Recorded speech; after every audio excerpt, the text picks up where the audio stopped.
આજની ધર્મકથા સમ્રાદિત્ય કેવલી ચરિત્ર અગ્નિશર્મા અને ગુણસેનની ભવ પરંપરા. એક અદ્ભુત કાવ્ય. હકીકતમાં આ તો આપણે એટલું શોર્ટમાં લઈએ છીએ. બાકી આ ચરિત્રો જ્યારે વાંચવા બેસીએ ત્યારે એક કથામાંથી બીજી કથા, બીજીમાંથી ત્રીજી કથા, યશોધર ચરિત્ર, આવા તો કેટલા બધા ચરિત્રો, વાર્તાઓના ઢગલા આ પુસ્તકની અંદર પ્રિયદર્શનજીએ લખ્યા છે. જિંદગી આખીમાં કદાચ કોઈ આપણને એક જ પુસ્તક વાંચવાનો નિયમ આપતું હોય તો હું ચોક્કસ રિકમેન્ડ કરીશ કે આ પુસ્તકો વાંચવા. 3 ભાગ છે સમ્રાદિત્ય કેવલી ચરિત્ર પ્રિયદર્શનજીના. આપણે 3 ભવ સુધી જોયું ગઈકાલે. છેલ્લા ભવમાં શિખીકુમાર અને જાલિની. એમાં જાલિની માતા શિખીકુમારને એના કોઈ પણ વાંક વગર એના ભોજન ગોચરીની અંદર ઝેર મેળવી અને મારી નાખે છે. ચોથો ભવ ત્યાર પછીનો બને છે કે જેની અંદર ગુણસેનનો જીવ પતિ બને છે અને અગ્નિશર્માનો જીવ પત્ની બને છે. નામ છે ધનકુમાર અને ધનશ્રી. ધનકુમારને ધનશ્રી પર બહુ જ સરસ પોતાના સહજ ભાવે પતિ તરીકેનો એક સદભાવ, અને ધનશ્રીને સતત અને સખત એવો વેરનો ભાવ, પોતાનો પતિ હોવા છતાં. કેટલી બધી વાર આ આખા ચરિત્રની અંદર આ ચોથા ભવમાં ધનશ્રી પોતાના પતિને મારવા માટેના, પોતાના પતિનું બુરું કરવા માટેના પ્રયત્નો કેટલીય વાર કરે છે. ધનકુમાર એકવાર સમુદ્ર યાત્રા દરમિયાન ધક્કો મારી દે છે ધનકુમારને. સમુદ્રમાં પડે છે અને એને લાકડાનું પાટિયું મળી જાય છે અને બચી જાય છે. પરંતુ બચી ગયા બાદ હવે ધનકુમારના ભવની અંદર વૈરાગ્યનું પ્રકટીકરણ થાય છે અને એ સાધુ બને છે. અને આ બાજુ ધનશ્રી, એના મનમાં વૈરાગ્યના બદલે વૈરાગની પ્રગટે છે. અને એનો વૈરનો અગ્નિ એ એટલો બધો જબરદસ્ત બળતો હોય છે અંદરમાં કે જ્યારે એને ફરીથી ધનકુમારનો જીવ જોવા મળે છે ત્યારે તરકટ કપટ રચી અને એને જીવતા સળગાવી દે છે. ધનકુમાર મુનિ એ તો આ ગુનેગારને જુએ પણ છે અને છતાં પણ સંપૂર્ણતયા ક્ષમાનું પાલન કરે છે. આપણને ઘણી બધી વાર આશ્ચર્ય થાય આ જૂના ચરિત્રો સાંભળીને કે કોઈકના શબ્દોથી બળી જતા આપણે અને એને જિંદગીભર માફ નથી કરી શકતા.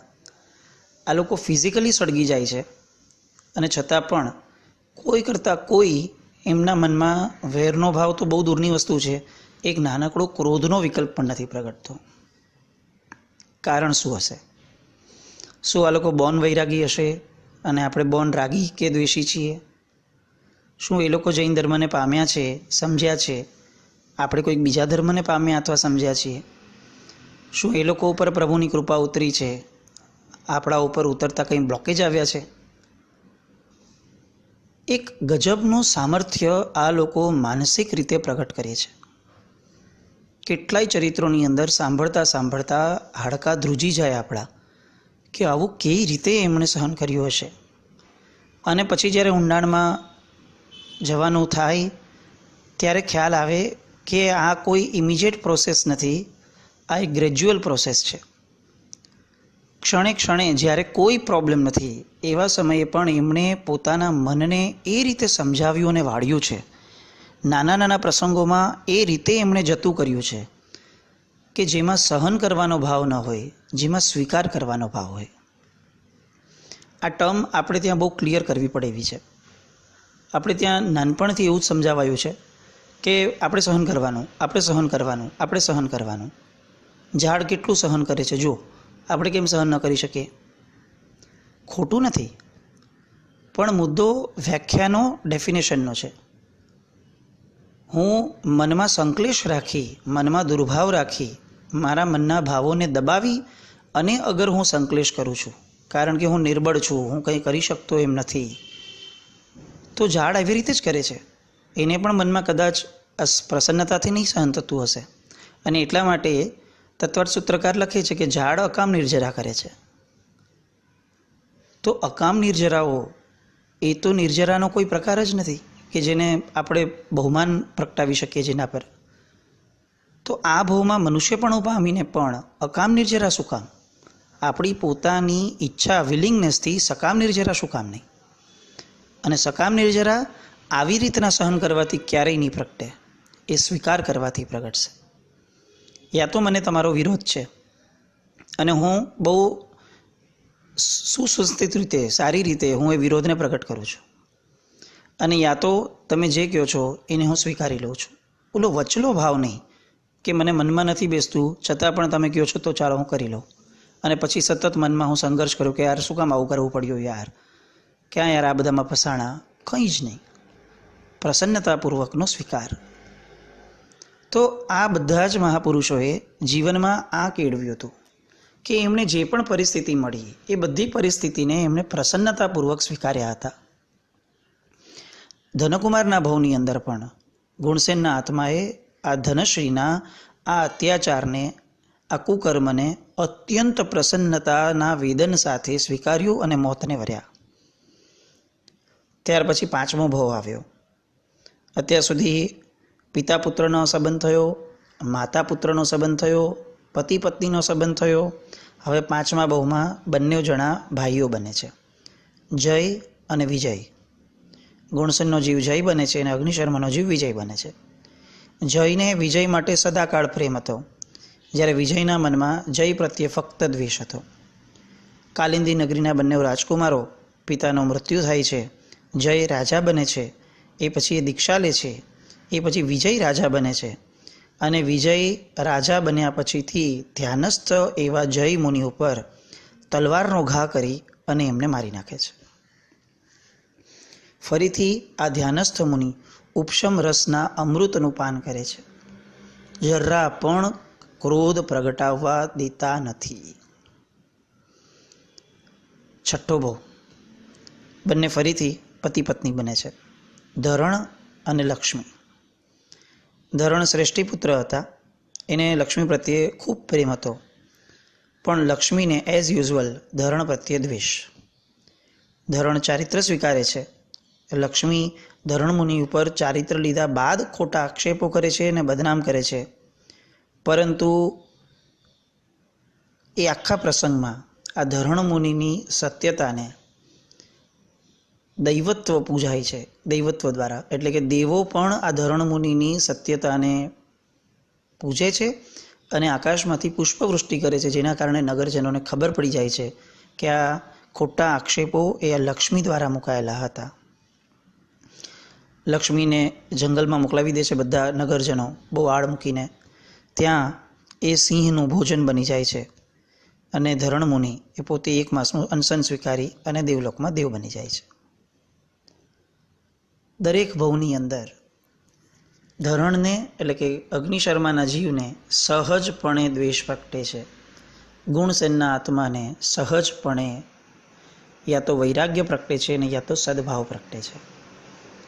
શરૂઆત કેટલી નાની હતી. અગ્નિશર્મા અને ગુણસેનના ભવમાં કોઈ જાતની ભૂલ વગર પરિસ્થિતિના કારણે, પારણામાં થયેલા લેટના કારણે, 3 મહિના બગડવાના કારણે ગુણસેન જે પરંપરા સર્જે છે મનમાં. આપણે છે ને હંમેશા એવું માનીએ છીએ કે ક્રોધ ખરાબ છે, દોષ ખરાબ છે, માયા ખરાબ છે, અહંકાર ખરાબ છે. હકીકતમાં પહેલી ક્ષણે તો ક્રોધ કે અહંકાર આવવાનો જ છે, કારણ કે એ પૂર્વભવોના બાંધેલા કર્મનો ઉદય છે, જેનો કોઈ છુટકારો નથી. એટલે એ તો આવી જશે. એને આવ્યા પછી રાખવો કે નહીં એ નિર્ણય, એ સત્તા જીવને આજે છે જ. આપણો પ્રોબ્લેમ ત્યાં છે કે ક્રોધ આવી ગયા પછી આપણે એને સાચવીને રાખીએ છીએ. અત્યારે આપણે જે સ્થિતિમાં છીએ એ સ્થિતિમાં ક્રોધને આવવા જ નહીં દેવો એ બહુ જ મુશ્કેલ કાર્ય છે, પણ ક્રોધને આવ્યા પછી ટકવા ન દેવો એ કદાચ બહુ જ ઇઝી કામ છે. સામાન્ય યોગ કે ધ્યાન કરાવતા લોકો પણ આપણને કહેશે કે ભાઈ 7 વાર ઓમ ગણો, 7 નવકાર ગણો, તમારા ઈષ્ટદેવનું સ્મરણ કરો અને પછી બોલો. આમ આવા કેટલા બધા પ્રયાસોથી એ લોકો એક જ વસ્તુ કહેવા માંગે છે કે ક્રોધ આવી જશે, હવે એને ટકવા નહીં દો. અહીંયા અગ્નિશર્માના જીવે ક્રોધ લાવ્યો એ સહજ કદાચ ગણી શકાય કે એના માસક શ્રવણના 3 પારણા બગડ્યા. પ્રોબ્લેમ ત્યાં આવ્યો કે એણે એની પરંપરા ચલાવી.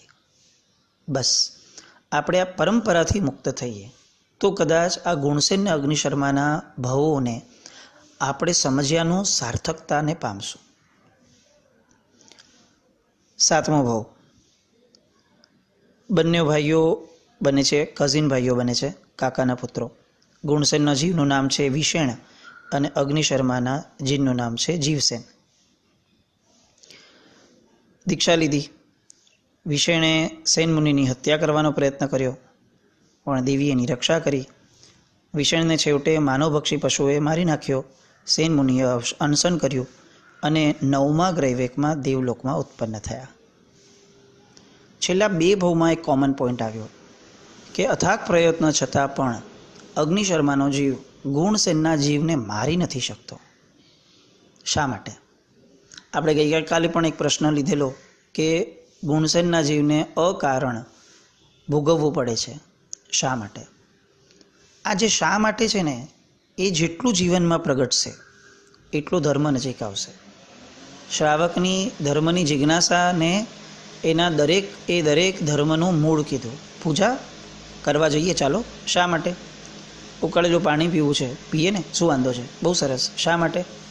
સામાયિક કરવા બેસીએ, બહુ સરસ, આનંદનો વિષય છે. શા માટે? આવો ભાવ જો મનમાં પ્રગટે, બાળકની જેમ આપણા જીવનની અંદર પણ જો આવું પ્રગટાવશું કે એક જિજ્ઞાસા વૃત્તિ, તો કદાચ મને એવું લાગે છે કે આપણા જીવનના દરેક આરાધનામાં કંઈક ઊંડાણને આપણે પામવા માટે સમર્થ બનશું. આ બંને પિતરાઈ ભાઈઓ 7મા ભાવમાં એકબીજાને મારી ન શક્યા અને ત્યાંથી આગળ વધી અને 8મા ભાવની અંદર એ લોકો ગુણચંદ્ર અને વાણવ્યંતર વિદ્યાપુત્રના પુત્રની જે 2 ભાવ લે છે. પ્રશ્ન એ હતો કે ગુણસેનના જીવે કેમ સહન કરવું પડ્યું? કારણ કે ગુણસેનના જીવે અગ્નિશર્માને અનાયાસે પણ કષ્ટ તો આપ્યું હતું. એનો આશય કદાચ ન હતો, પણ એના દ્વારા કષ્ટ તો મળેલું જ. આશય વગર બંધાયેલું કર્મ એ જીવને કદાચ પાપનો ઉદય આપી શકે, પણ એ પાપના ઉદયની અંદર એને ટોટલી સિક્યોર કરી અને એ પાપના દ્વારા મળેલા દુઃખને એ જરાય સંવેદવા ન દે. કારણ કે આપણે ત્યાં 2 તત્વો છે, બંધ અને અનુબંધ. બંધ એટલે એક્શન, અનુબંધ એટલે ઇન્ટેન્શન. જેનો ઇન્ટેન્શન ક્લિયર છે એના એક્શનને કર્મસત્તા બહુ એટલું વેઇટેજ નથી આપતી, કારણ કે મૂળ પાયો અનુબંધ છે. અને જેનું એક્શન સારી છે પણ ઇન્ટેન્શન સારો નથી, એના ધર્મને પણ કર્મસત્તા કોઈ વેઇટેજ ખાસ આપતી નથી. આપણે આપણી ધર્મક્રિયાઓના પણ એક્શન કરતાં ઇન્ટેન્શન સુધી પહોંચવા માટે આ ધર્મક્રિયાઓનો સાધન તરીકે ઉપયોગ કરવાનો રહ્યો હતો. આજે આપણે એને સાધ્ય માની અને ઇન્ટેન્શનને સાવ ભૂલી ગયા. હું શા માટે પૂજા કરું છું ખબર નહીં, બધા કરે છે, નાનપણથી મને મળ્યું છે, પૂજા તો કરવી જ જોઈએ ને. કશો જ વિરોધ નથી. મુદ્દો એ છે એક્શન ભલે ઊભી રહી, પણ ઇન્ટેન્શન વગરનું એક્શન શા માટે? સંઘની જીવ છીએ. પ્રભુ કૃપાએ કેટલા ભવો પછી આપણને વિચારણા કરવા માટેનું મન મળ્યું છે. વિચારણા કેમ નહીં? સાવ બધા કરે એટલે હું કરું એવું લોક સંજ્ઞાથી શું કામ ધર્મ? હું મારી પોતાની સ્વાધીન એવી સંજ્ઞા કેમ ઊભી ન કરું? હું મારા ગુરુ ભગવંતો પાસેથી જાણી ગુરુ પારતંત્ર્યવાળી એક સંજ્ઞા શા માટે ઊભી ન કરું? મારા પ્રભુએ આ ક્રિયા કરવા માટે કેમ કીધું છે? આવું વિચારી અને પ્રભુ પારતંત્ર્ય, પ્રભુ સમર્પણ, એના દ્વારા કેમ મારી શ્રદ્ધાને હું બળવત્તર ન કરું? આવા ભાવો જો નહીં પ્રગટે તો પરંપરાઓ નહીં સર્જાય, કારણ કે પરંપરા અનુબંધથી સર્જાય છે. 8મો ભાવ, એમાં ગુણસેનનો જીવ ગુણચંદ્ર બને છે ને અગ્નિશર્માનો જીવ વિદ્યાધર. ગુણચંદ્ર દીક્ષા લે છે. આ વાણવ્યંતર વિદ્યાધરને તો એના પ્રત્યે દ્વેષ સહજપણે પ્રગટી જ જાય છે. મુનિ ધ્યાનસ્થ હતા એ સમયે એની પર પથ્થરની શિલાનો પ્રહાર કરે છે. મુનિ ઢીચણ સુધી જમીનમાં ઉતરી જાય, ઘોર વેદના સહન કરે છે, પણ થ્રુ આઉટ સમભાવે સમાધિમાં રહ્યા અને મૃત્યુ પામ્યા. આ બાજુ એમનો જીવ અનુત્તર દેવલોકમાં ઉત્પન્ન થાય છે સર્વાર્થ સિદ્ધ નામના, અને પેલા વાણવ્યંતરનો જીવ રૌદ્ર ધ્યાનમાં મરી 7મી નરકમાં ઉત્પન્ન થાય છે. આ એક ડિસાઇઝિવ ભાવ હતો. સર્વાર્થ સિદ્ધ નામના વિમાનમાં અનુત્તરવાસી દેવ તરીકે જન્મ્યા એટલે હવે એક વસ્તુ નિશ્ચિત બની ગઈ કે એ હવે જ્યાં અવતાર લેશે ત્યાંથી એ હવે મુક્તિને પામશે. અને 9મો ભાવ આવે છે સમરાદિત્ય નામના રાજાનો ગુણસેન અને ગિરિસેન નામના ચંડાળનો અગ્નિશર્મા. એઝ યુઝ્યુઅલ એ જ પરંપરાના આધારે સમરાદિત્ય રાજા એ ચારિત્ર ગ્રહણ કરે છે. ચારિત્ર ગ્રહણ કરી જે થોડા ઘણા કર્મો બચ્યા હતા એ કર્મોને પણ ગપાગપ પૂરા કરી અને કેવળ જ્ઞાન પામી જાય છે. પરંતુ આ પહેલાં આ ગિરિસેન નામનો જે ચંડાળ છે એ મુનિ ભગવંતને દ્વેષ ભાવથી સળગાવી દે છે. એ જ્યાં સળગાવે છે ત્યાં વેલેન્દર નામનો ક્ષેત્રદેવ આ મુનિની પવિત્રતા અને એમના જ્ઞાનની પરાકાષ્ઠાને જોઈ અને આગ ઓલવી નાખે છે. સમરાદિત્ય કેવળી મોક્ષે જાય છે અને અગ્નિશર્માનો જીવ ફરીથી અસંખ્ય સંસારની યાત્રા કરવા માટે રવાના થઈ જાય છે. એક જીવ સાથે બાંધેલું સાવ નાનકડું અનાયાસે કરેલું વેર, કેટલા ભવો સુધી કેવી વેદના, જીવતા સળગવાનું, મરી જવાનું, પથ્થરની શિલાઓ આપણા પર પડે અને છતાં પણ એનો સ્વીકાર કરવાનો. આપણે વિચાર કરવા જેવું એ છે કે આપણામાં ખરેખર ગુણસેન જેવું સત્વ છે તો આ ભાવમાં આપણે કોઈની સાથે પણ વેરનો અનુબંધ રાખી અને મરીએ, વાંધો નથી. પણ આપણી તૈયારી છે ને કે આપણે આવતા ભાવોમાં એ જીવ આપણને મારનારો બને તો પણ આપણે નાનકડો પણ વિકલ્પ નહીં કરીએ. લાગે છે કે આપણે આટલા પરાક્રમી છીએ? અને જો નથી, અને આ પરાક્રમ પ્રગટે એવી શક્યતા પણ નથી દેખાતી, તો નિશ્ચિતપણે આપણે આજે આપણા અનુબંધને દૂર કરવા માટે જ્યાં જ્યાં ખરાબ બંધ પડ્યા હતા એ બધા બંધોને યાદ કરી, ભેગા કરી અને બાળી નાખવાનું કામ કરવું પડે. અને આ બાળવાનું કામ એ કોઈ ફિઝિકલ કામ નથી, એ લખવા બેસવું જ પડશે. લખી એક એક જગ્યાએ એક એક વ્યક્તિ સાથેના બનેલા નાના નાના પ્રસંગોને ટાંકવા પડશે. એ પ્રસંગોમાં કોઈ નથી જાણતું, પણ આપણે જાણીએ છીએ કે આપણે કેટલા ખરાબ હતા. ભલે કદાચ કોઈની સામે વ્યક્ત કરવા જેટલું સત્વ અત્યારે ન પણ પ્રગટે, ચાલશે, પણ વિચારવાનું સત્વ તો પ્રગટાવીએ. આ ક્રોધના અનુબંધ, વેરના અનુબંધ લઈ અને ક્યાં જશું આવો ડર કેમ નથી? જય વિરાય સૂત્રની અંદર સૌથી પહેલી માંગણી કરે છે ભવ નિવ્યો, ભગવાન મને ભવનો નિર્વેદ આપ, મને ભવનો ભય આપ. હું જો પાપ ભીરું નથી, હું ભવ ભીરું નથી, તો ભગવાન હું ધર્મને લાયક જ નથી. આ ભાવ ક્યાં ગયો? કેમ આવો સહજ ભાવ કે જે પ્રાથમિક ભૂમિકા છે કે મને કંઈ પણ કામ કરતાં પહેલાં ડર લાગે કે નહીં ભાઈ, જો આની યારે માથાકૂટ કરીશ ને એનો સ્વભાવ છે યાદ રાખવાનો, ગાંઠ વાળવાનો, ભાઈ મારે વેરની પરંપરા સર્જાશે. એક સૂત્રને ખરેખર દિવાલ ઉપર લખી નાખવા જેવું છે ઘરની. મારે પ્રસંગ આવીએ ગુણસેન બનવું છે, અગ્નિશર્મા નહીં. સતત જો આ વસ્તુ ધ્યાનમાં રહે કે દરેક પ્રસંગમાં મને પૂછ, બોલ દોસ્ત, ગુણસેન બનવું છે કે અગ્નિશર્મા? તારી આગળ 2 ઓપ્શન ઊભા છે. અને યા તો કદાચ અગ્નિશર્મા બની ગયા છે તો હવે અગ્નિશર્મા તરીકે ટકવું નથી, તરત મિચ્છામી દુક્કડમ આપી અને ગુણસેન બની જવું છે.